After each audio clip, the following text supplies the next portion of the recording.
Shabbat Shalom and welcome. This is Valley Best Shalom Torah study for a Shabbos morning. I'm Rabbi Feinstein, and I am joined this week by a very, very dear friend and my teacher, Rabbi Mark Borowitz, late of the Beit Tshuva, the wonderful center for rehab and recovery and renewal in West LA, and now a resident of the desert, where he enjoys a life of contemplation, philosophizing, ceramics, golf, and it the wonderful time that is coming to him to reflect on life. Mark, it's so good to be together. Oh, I love it. Thank you, Rabbi Feinstein. It's always a pleasure. And Valley Beth Shalom was my first synagogue in recovery. Oh my. And we were delighted to have you. And we still are. Rabbi And we still Schulweis, are. Rabbi Schulweis welcomed me with such open arms and love, as have you over these past 35 Yeah. years. Well, So, we've been best friends for these 30 years. Those of you who have never experienced this, I will make a very big recommendation that if you go on, I think it's on Netflix, on Amazon, Amazon.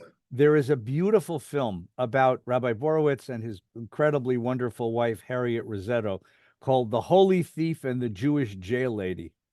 And it's a wonderful story of their development as human beings, as Jews, Jewish leaders, and the development of Beit Tshuva. And it's full of wonderful stories and vignettes. And it's a remarkable story. Perhaps we'll make reference to it in a minute. But Mark, this is, of course, the season of Tshuva. This Shabbos is the Shabbos directly before Rosh Hashanah. Rosh Hashanah starts on Wednesday night. This is the Shabbos when we will read the Torah portion of Vayelech and Nitzavim, when Moses says to the people, "You're going to mess up. I know you're going to mess up. As soon as I die and leave you, you're going to mess up, but don't worry, you're going to get punished for it." But that doesn't sever the relationship with God and with covenant. God will bring you back. And he introduces the idea of tshuva, of the possibility of coming home, of turning and beginning again. You've spent a lifetime teaching this idea. So let's start again at the beginning. The Talmud says that before the world was created, God created tshuva. What does that mean? Well, it means that, in God's infinite wisdom, God knew that humans would screw up and need a way back. I mean, when you think about it, Rabbi Heschel, I've been writing on this. He says the most unnoticed of all miracles is the miracle of repentance, of tshuva. It's not the same thing as rebirth, it's transformation and creation. So he goes on to say, through the forgiving hand of God, harm and blemish, which we have committed against the world and against ourselves, will be extinguished, transformed into salvation, into saving. The reason that the rabbis knew this was because they knew, just as we see over and over again, don't forget Leviticus, that exciting book that every rabbi looks forward to talking about on Shabbos mornings. What's the first thing? Well, the second thing. The first thing is the Olah offering, and the second thing is when you screw up, bring something so you know that you're forgiven, you're wanted. Because the worst thing that people wrestle with, all people, is not being wanted, not being a thought in somebody's mind, not being a thought in God's mind, in quotations.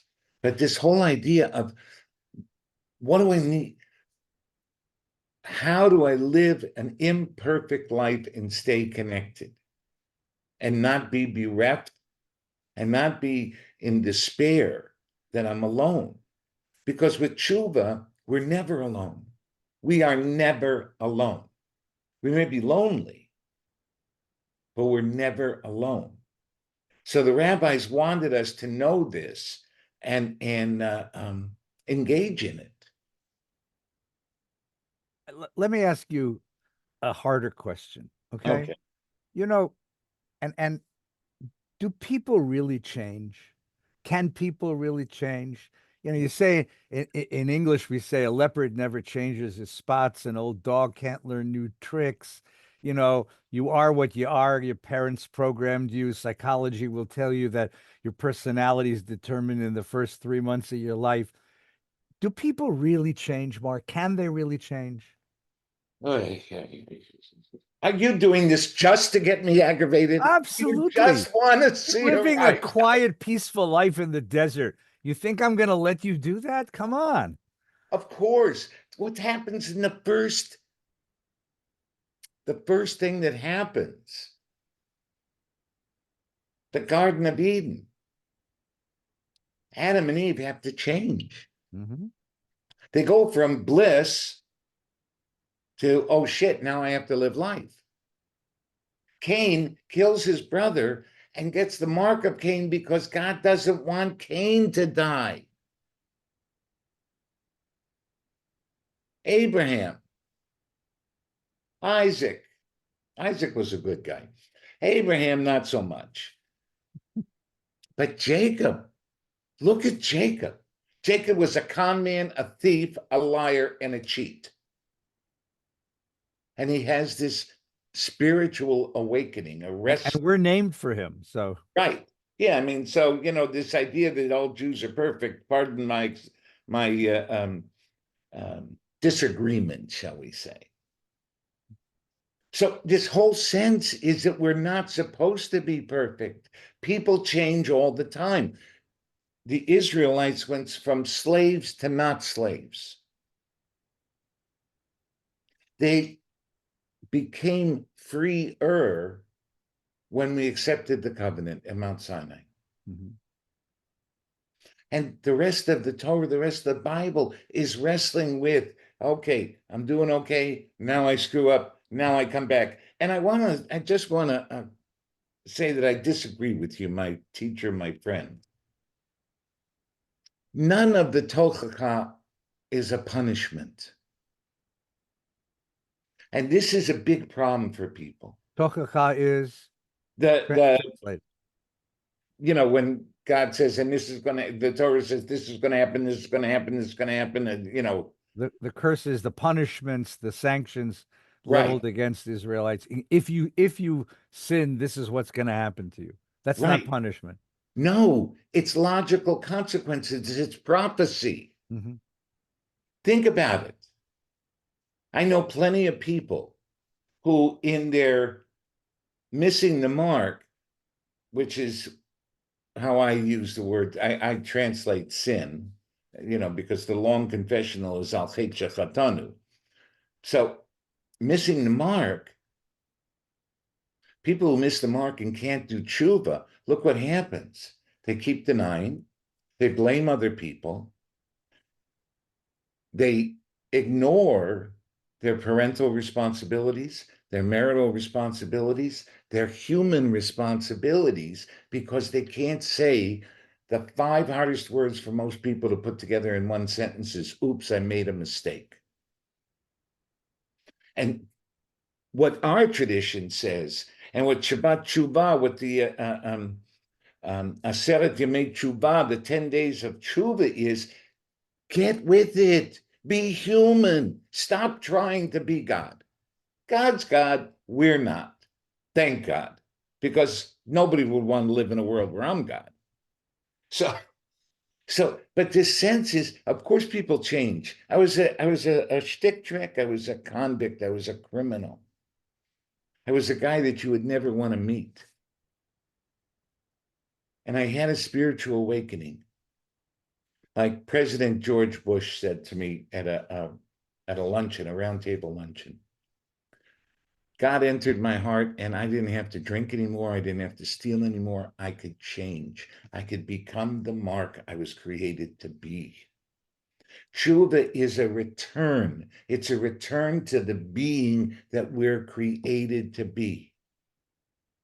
So rather than blame, rather than deny, the tradition says, no, own up to it. Do your cheshbon nefesh. Make your Personal change. inventory. Right. Make your changes. Okay. restore, because what happens, what do we, the worst thing we do when we hurt another human being is we steal their dignity. We deny their worthiness. So we have to go back to the people and restore that.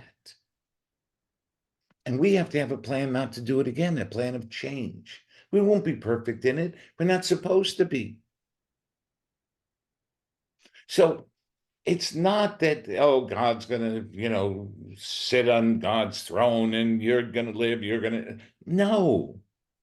This is, I'm sitting on the throne. I'm looking at my life and saying, who do I have to restore their dignity and their worthiness to? To whom do I owe an amend? To whom do I need to go to reconnect with, so that I know I am not the same person that did those actions? Maimonides tells us, if you have to go change your name, go change your name even. Mm-hmm. I mean, that's how powerful chuva is. Mm-hmm. You become a different person.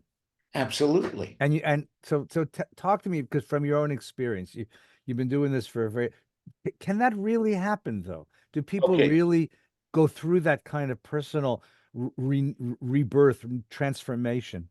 I mean, I have been blessed to witness thousands of these miracles of chuva. Mm-hmm. So here's one. A man by the name of John. He had been thrown out of his family business. He was sitting in a hotel room drunk. Came to Beit Tshuva. He started to get his life back. Left, was doing okay, got drunk again. Mm. Came back, got a little bit further. Came back a third time. And after the third time, he's lived a life that is absolutely amazing. Mm-hmm. So amazing that he now runs his family business that he was thrown out of. He made a deal with the Coalition of Immokalee Workers in Sarasota, Florida, the only grower to sign on to a fair food and fair wages pact.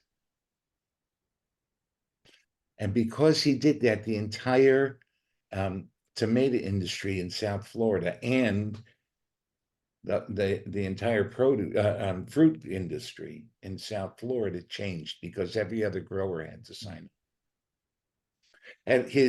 At the signing, there was a ceremony, and he started out with, some are guilty, all are responsible, from Rabbi Heschel. And he talked about how his company had been both guilty and now they're being responsible. Mm. A total change.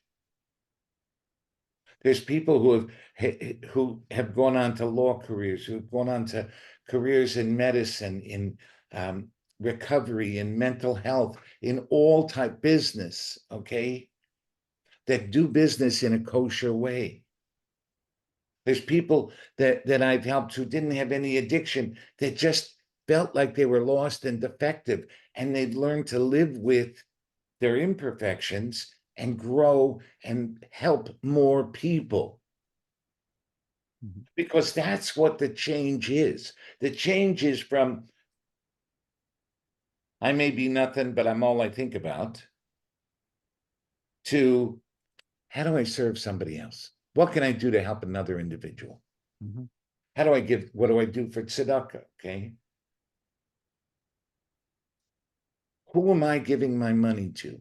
Because the first 10% of my money isn't mine. It's a deep connection with higher consciousness, power greater than myself, with God, however you want to describe it. But it's a sense that I am worthy. That's the biggest thing, is that I take my place as a worthy human being, and I have infinite dignity and unique dignity, as I learned from Yitz Greenberg when he taught us Sanhedrin 37a. Mm-hmm. So it's a sense that, of course, we change. You're a different guy than you were the guy when I met you. Mm-hmm. You think of the things that you've gone through in your life that have changed you, that allowed you to grow into more of who Ed Feinstein was meant to be. Mm-hmm. So I mean, let's come with me. I want to understand one more thing in this direction. Okay. I want to move backwards one more step. Okay. okay. All of us mess up. We say the wrong thing to our spouse. We forget a birthday or an anniversary. We step on someone's foot waiting in line at the bank. That's sort of everyday common. That's hate. Every day is the Hebrew word for sin. The first of the Hebrew words for sin is, the everyday screw ups. But you've spent a great deal of time with people who have really trashed their lives, right? People who have become addicted to drugs and alcohol and sexual things and pornography and gambling and while most of us don't ever don't go that direction, we all have someone in our family who does, that's for sure. So help us understand that level of brokenness, Mark. What causes a person? What causes an ordinary, um, kind and loving person to go down that path and end up such a twisted, broken human being? Well, the psychologists will tell you there's a myriad of reasons. I will tell you that it is a spiritual malady. Mm-hmm. Every person that I ever met, every person that I've ever that I have met Mm-hmm. had some spiritual malady, some piece of them that said I'm not good enough, some piece of them that needed to show how perfect they were or they are. Because if I'm not perfect, I'm not lovable. So my father, Oliver Shalom, and this used to tell me, if you did the best you can, it's good enough, and he would hug me. Mm. A friend of mine, his father told him, every room you walk into is better because you're there. Mm. We don't do that with our kids. We don't even help our kids grow their spiritual life.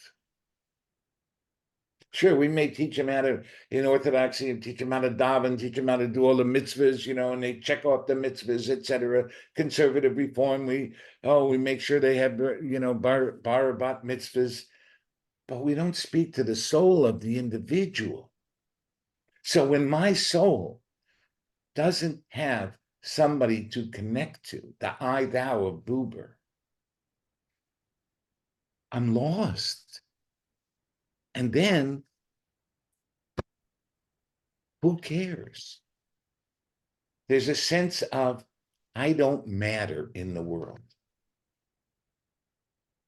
So what happens is that people go all sorts of different directions. Some go all the way as far down as I went, and even further. Mm. Some people don't go as far down. But we all suffer from this spiritual malady. And the good news about us criminals and addicts and alcoholics and sex addicts, et cetera, is that at some point we realize we need a spiritual solution. Mm-hmm. Now, what gets most people pissed off, one thing in the Talmud is that where a Baal Tshuva stands, not even the most righteous can stand in the eyes of God. Mm-hmm. How fucked up is that? Mm-hmm. You're a good guy. My brother calls me one time after I got written up in a book by Roger Cameron. It's called Stalking Elijah.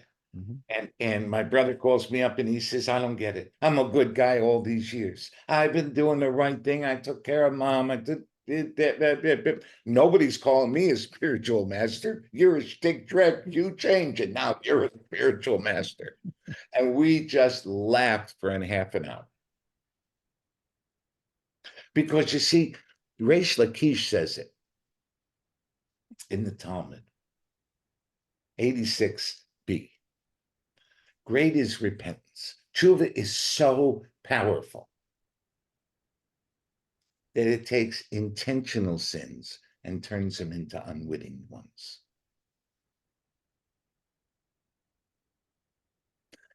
That's not fair. And it's life and it's spirit. Reb Meir says, same site, 86a, great is tshuva because of one person's tshuva, the entire world endures. Think of that. So all these people who thought they didn't matter, all these people who said, oh, I'm no good, I can't change, blah, blah, blah, blah, all of a sudden, their change helped their world endure, helped the world of everyone around them grow, and helps the world of everybody they encounter, they work for, they work with, etc., endure and get stronger. It's true, okay? A leopard doesn't change its spots. We're human beings. Why would you want to make yourself into an animal? That's for Khalila, we should do that. Yeah. So, it's let me stop and go back. It's just the malady that you're talking about, one of the maladies you said was perfectionism, yes, which means what? that I got to get it right. I got it always. Always. Yeah, always. And another malady is sort of certain sense the opposite. It's the person who says I can never get it right. Exactly. And then there's one who says I don't matter. I don't take myself seriously enough to even matter. But you once taught me this wonderful idea that deep down, all of these very radical expressions of human brokenness come down to hiding, Yes. to concealing yourself, not letting yourself become visible. To talk about that a second. Well, here's the thing. When you live in an either or binary world, okay, that either I'm good or bad. Mm-hmm.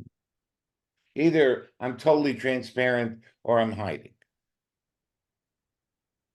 If I don't see myself as worthy, if I know that I'm supposed to project perfection, and inside I know if they really knew who I was, they wouldn't want anything to do with me.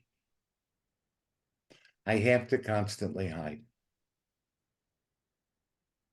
I mean, it's what makes me crazy in the political realm, in the spiritual realm, in religious, in the religious realm, that we're still hiding. We hide behind a book, we hide behind a word, we hide behind this, rather than be in it.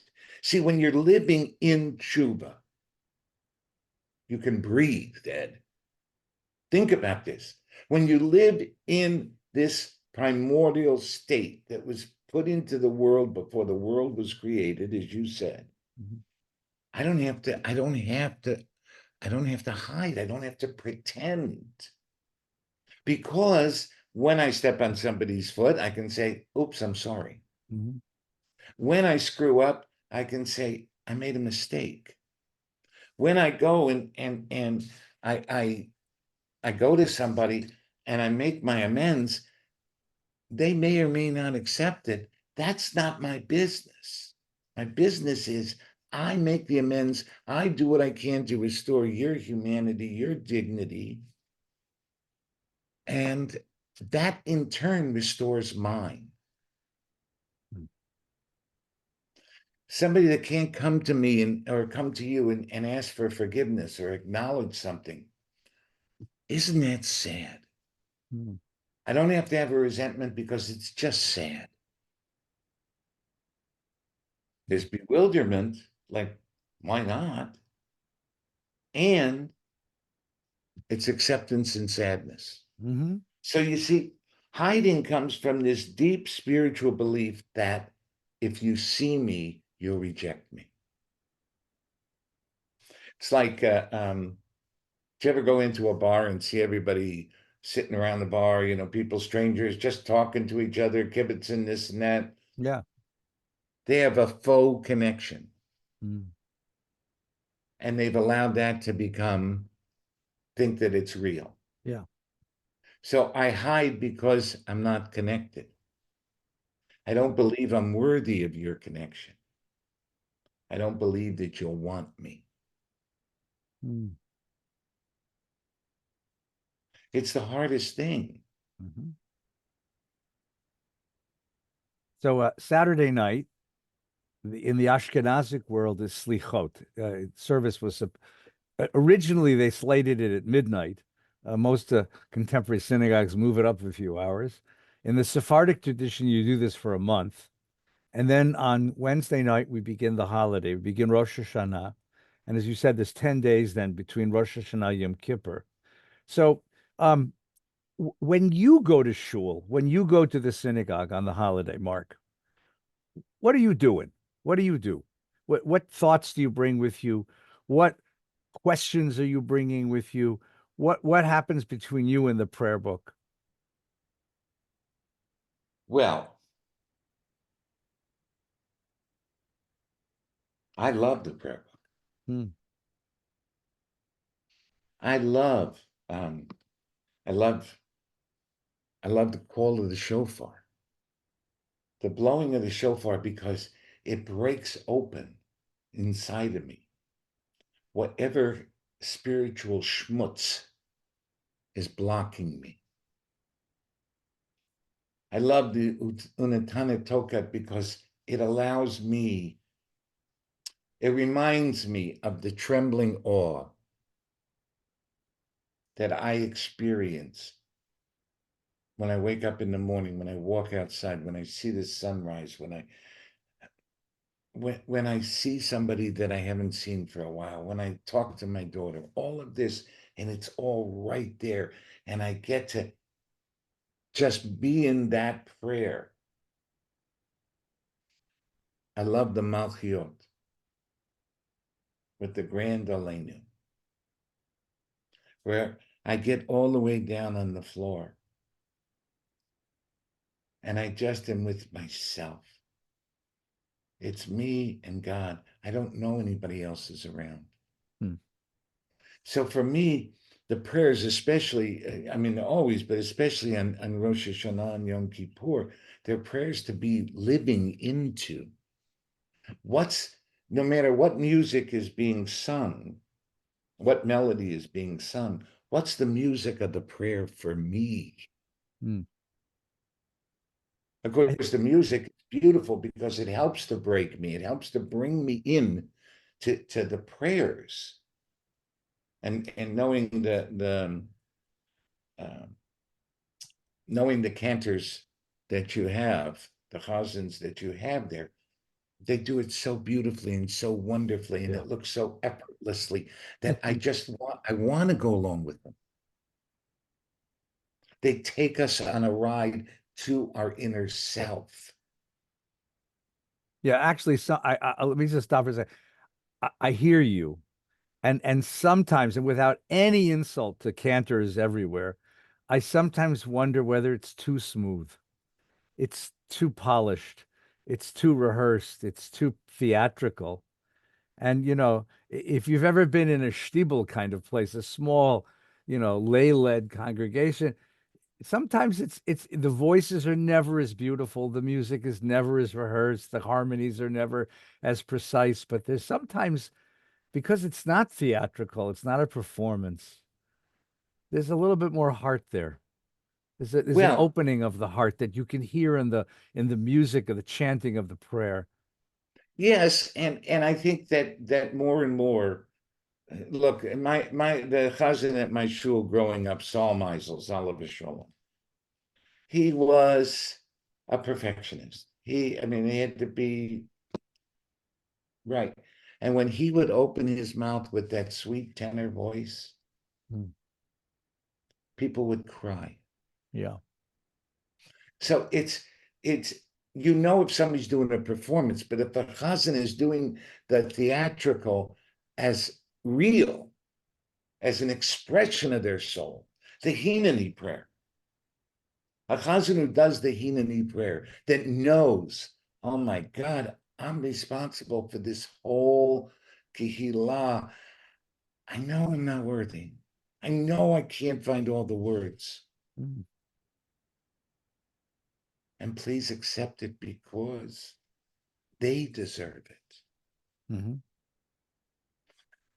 And you know, on Yom Kippur, I mean, the prayer books, the English, you and I have had this conversation before, but the English is so fucked up.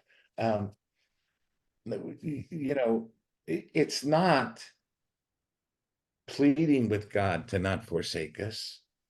In fact, even in this Torah portion this week, Moses says, God doesn't forsake you. Yeah.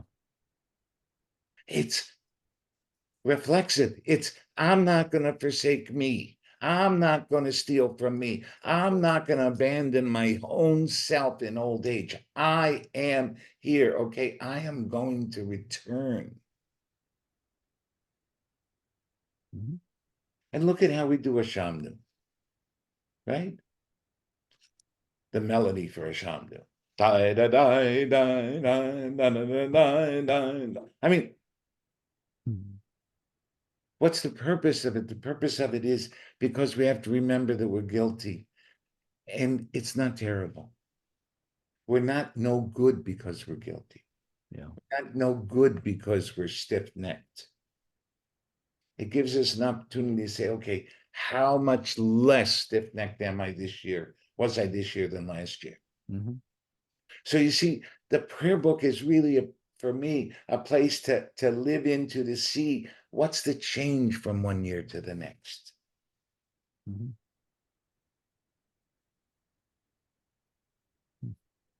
That's a wonderful way to think about it. That's a love. But let me ask you again to pursue what you just said, because it's such a lovely idea. In your experience with people whose lives are broken, as you've mentioned, when you tell them, or even more so when you persuade them, that they're not forsaken, that they're not abandoned, that whether it's there's a God who is watching out for you, or there's a community here that's watching out for you, or there's this rabbi here who's watching out for you, what happens? What's the response? How does that impact that human being? There's an experience of tears. Mm, Tears of unwanted. Tears of sorrow for all the missed opportunities. mm, Tears of joy that somebody knows what I've done and says, I am not my worst actions. mm. Think of, you have this experience. That guy that came up to you and said, could after we were at BBS one Shabbos, Yeah, the first time we did it. right? Could, could Yeah, I, the story is so Mark and I arranged to have the entire house, the entire population of Beit Tshuva come to the Valley Beth Shalom synagogue, join us for a service, allow VBS members, our community, to sit with people from Beit Tshuva, share their stories together, and then share a Shabbos dinner together and a dessert. And we did this for many, many years, once a year, twice a year, for many, many years. It was a beautiful, beautiful experience. The first time we did it was a very moving service, great music, brilliant teaching from Rabbi Borowitz. And we finished, and everybody had gone into the other room for dessert. And I was just picking up my books and papers from the bima, the front of the synagogue. And there's a young man standing there in khaki pants and a white t-shirt with a pack of cigarettes in his sleeve and tattoos, ink up and down his arms. And he was, and army boots. Looked like to be a huge man. And he's the kind of fellow that if you saw him walking down the street, you'd cross the street. That kind of a fellow. And he's standing there looking up at the ark with these eyes, these childlike eyes of wonder. And then so I said, come on up. So he takes a few very tentative steps up to the top of the bima. And now he's standing there just looking at the ark where we keep the Torahs. And I just sort of intuited what he wanted to do. So I came over and I opened the doors of the ark and I took out a Torah scroll and I handed it to him. And the man wrapped these giant tattooed arms around this Sefer Torah, and he began to cry like a baby, cry like a child.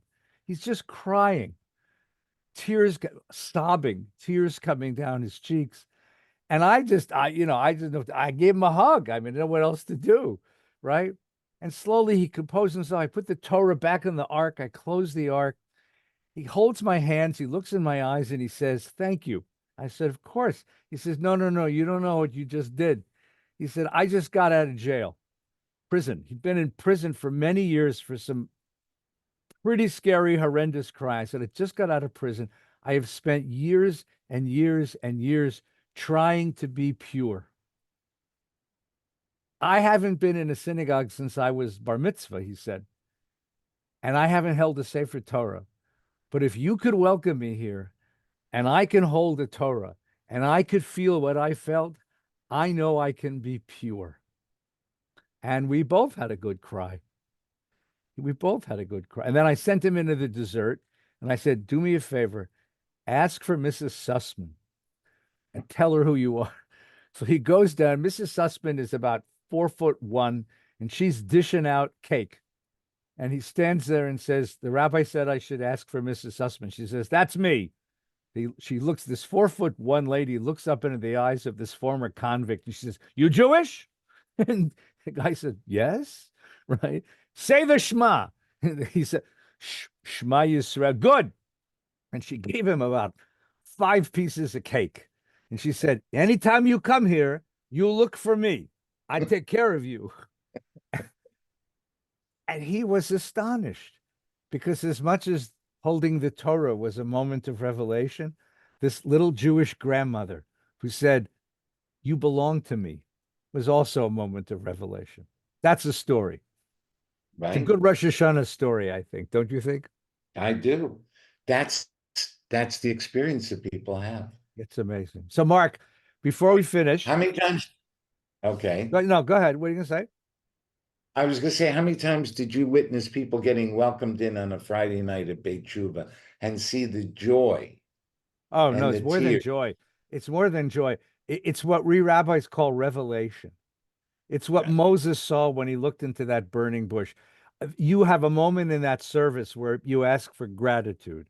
And I have seen again and again and again and again a family stand up, father, a mother, a grandparent, tears running down their eyes. They take the microphone and I just want to thank you for giving me back my child or my husband or my wife. And sometimes I've seen kids say, or my parents, Right. right? Because heroin stole them away from me. And you fought it back and pushed it back. And now I have my kid again. And it's like, wow. Like, like maybe tikkun olam can actually happen. Yeah, well, it could if we all engage in chuva. Yeah. Well, Instead of instead of Happy New Year, a year of chuvas. yeah. So, Mark, here's my last question for you. You ready? Sure. Thank God we have many, many wonderful people who watch this. Some of us have kids, all of us have friends. Um, I want you to tell me something. I want you to tell us what we need to tell, especially to young people. This has been a horrendously difficult year for the Jewish people. I think it's a horrendously difficult year for Americans who love democracy and know what's right and wrong, and to see what we've seen about us all year long in all of its different exigencies. I'm not being political because everyone's guilty of this. And I know there's a lot of poor kids out there who are sitting now, you know, being tempted by a certain cynicism. Tell me what we tell them. Well, you know,